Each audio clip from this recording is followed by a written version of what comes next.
Welcome to our STOA Leadership Series. I'm Angela Childress and serve as your STOA Executive Director. Today, I am privileged to talk with one of our STOA leaders about the purpose of STOA. Today, I'm interviewing TJ Harding.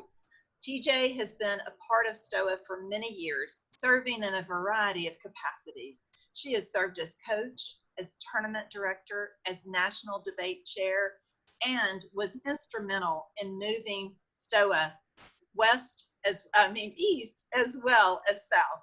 So I'm thankful for TJ in particular because she helped bring STOA to Arkansas, which is where I'm from. So TJ, welcome. Thank you for being here today. Thank you, Angela.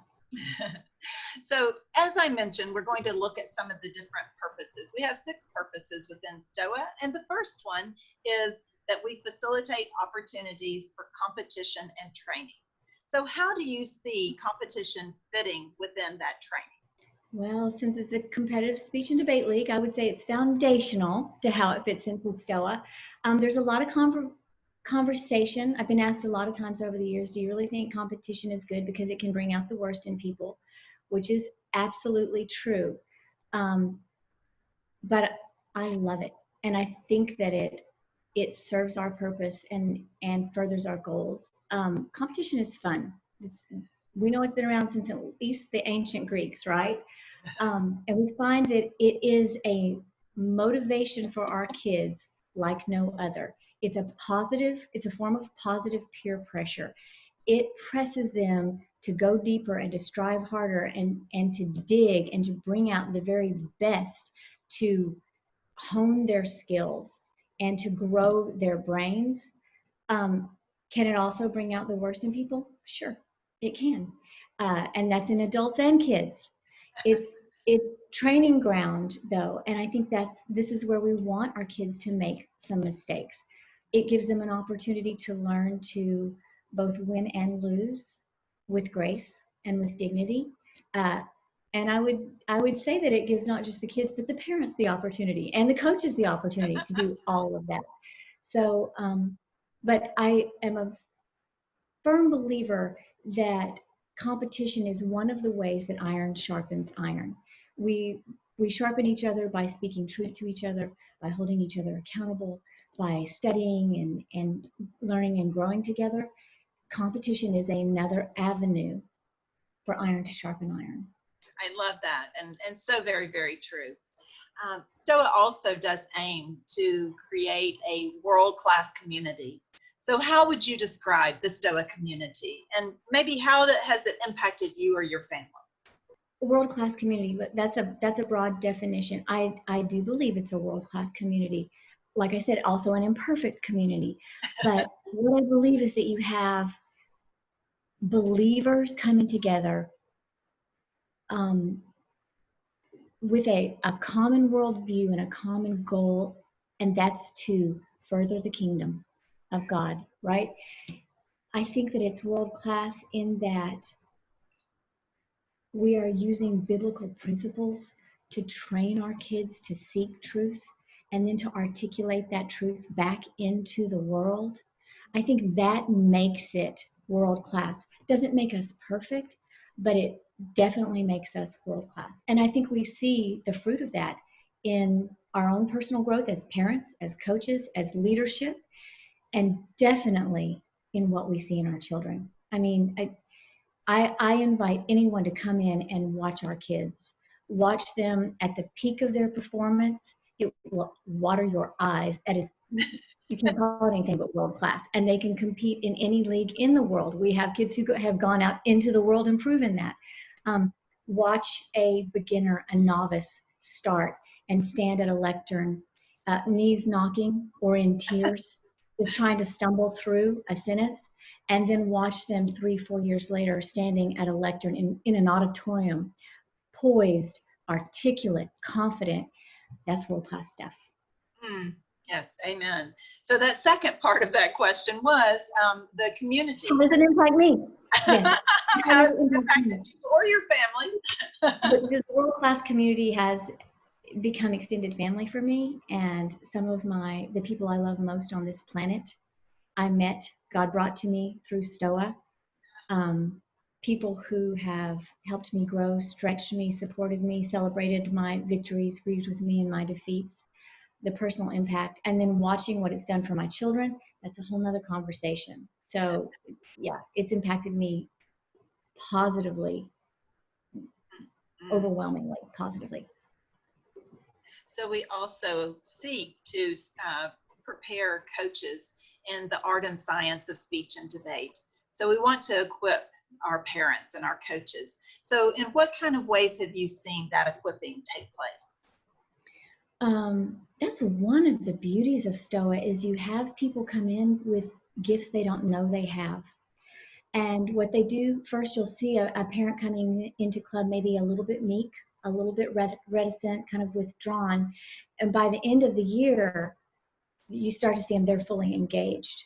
By the next year, you start to see them willing to participate with their own gifts and to help out in a speech event or to help out with debate or to help teach something that they maybe specifically know, a research technique, bringing in their base of knowledge and their skills.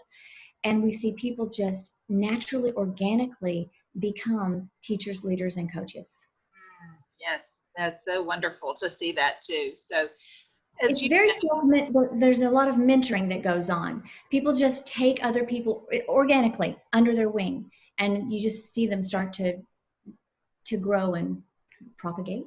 Yeah, well, it's kind of nice sometimes when there's not a specific plan in place that it is organic. Just develops as a mentoring program, really. So we do always seek to promote a biblical worldview within STOA. So how have you seen that play out in the events or the participation? First, speaking to me personally, a biblical worldview is everything. That's what I was here for. It was the goal, and it's what I saw was the overriding goal in everyone else that was there. We are here in STOA to further kingdom work, to help become a light in a very dark world. So the biblical worldview infuses everything that we do, from the prayers we pray at club, to the words that we speak at club, to the values and the standards we set both at club and at our tournaments, the exhortations that are provided at our tournaments. I'm going to go all the way down to the Chick-fil-A that we eat for lunch at our tournaments. I think faith is woven in, it is in the DNA of what STOA does. Yeah, that's exciting too. So I know we always are seeking to share the benefits of STOA speech and debate with others within the homeschool community. So what benefits have you and your family experienced from this activity? Well, I already mentioned that I have some of my best friends, my closest friends that I came out of STOA with. My kids, that was the same for them, actually. They're still very close to people that they competed with, participated with. As far as my children go, they would both tell you that post homeschool academia was much easier for them. They both, college was a breeze for the most part. And even the more challenging parts of college was a breeze. So academically, the way that it prepares your children, I can't speak to that enough. I can't say enough how far ahead of their peers, and both of my kids would speak to that when they were in their undergrad, and even some in their graduate work. I would say that it encouraged them to make their faith their own, to think through deep issues. They learned how to recognize an argument, a fallacy, just misinformation. They learned how to consider whether a source is credible. They learned how to engage with the people around them.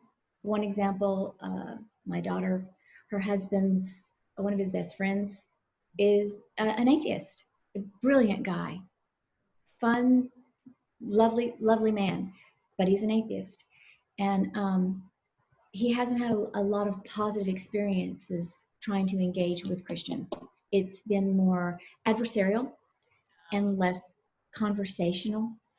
And one of the first conversations, really deep conversations they got into about faith, that went to like 3 o'clock in the morning, I think. At the end of the conversation, he took a big breath and he said, you know, we don't agree on just about anything, but I really enjoyed that conversation. And that relationship will continue to grow over years. That's, if we want to move hearts and minds, that's where we have to start, is by understanding how to engage in civil discourse, which is something that I think is becoming a lost art in our world today. Yes, yeah, that what a great example. I love that. I love that she's out there being so instrumental in others' lives. So we do purpose to build also STOA clubs, our local clubs. So just tell me a little bit about your club experience. My club experience. It was baptism by fire. I was one of the somewhat reticent moms. I was reticent at club, not at home, because leaned into debate. Never had any background myself in high school. I did some speech, but I didn't do the debate side. But we had a coach leave the club that I was in, and I just kind of fell to me by default. I was the one who had the most passion for it and was willing to step up. And loved it, absolutely loved it. And I grew with the kids. I learned with the kids, did a lot of research, read a lot of books, and then joined STOA the very next year. That gave us a lot of autonomy to personalize our clubs, our tournaments to our community and their needs. And pretty quickly after that became an instigator for other clubs, where we started to travel around to other states, Arkansas, Oklahoma, Tennessee, lots of other places, and start just saying, hey, here's what we've learned. If we can do this, you can do this. Here's resources. We developed a lot of resources. We had what we called Tournament in a Van, where we would show up and help people run tournaments, so that once they saw one time that they could do it, they grew. So my club experience, we had spin-off clubs. It became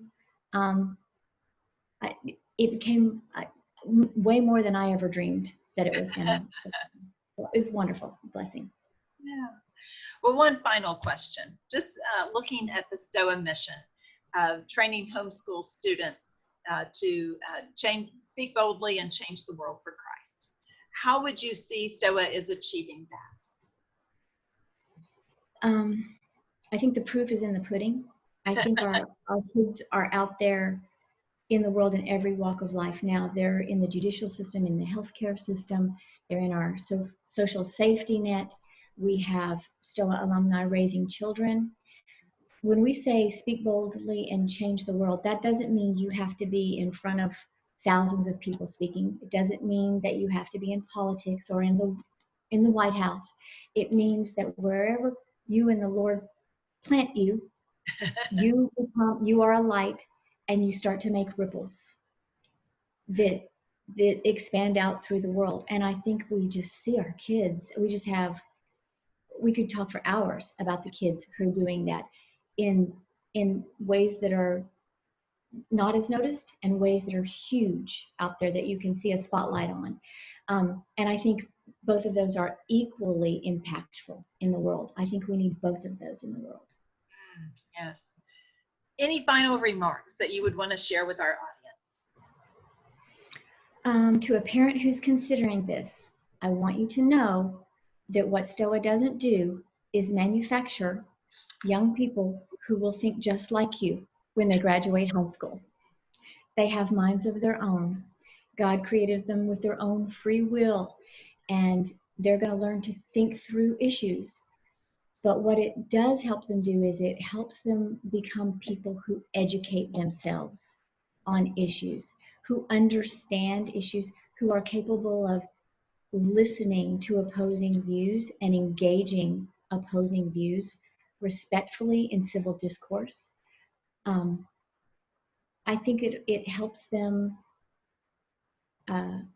become more immune to propaganda, to editorials, which they're so inundated with now. And it gives them the skill set to be able to speak into the conversation and help move hearts and minds and affect change. I think 100% STOA does that.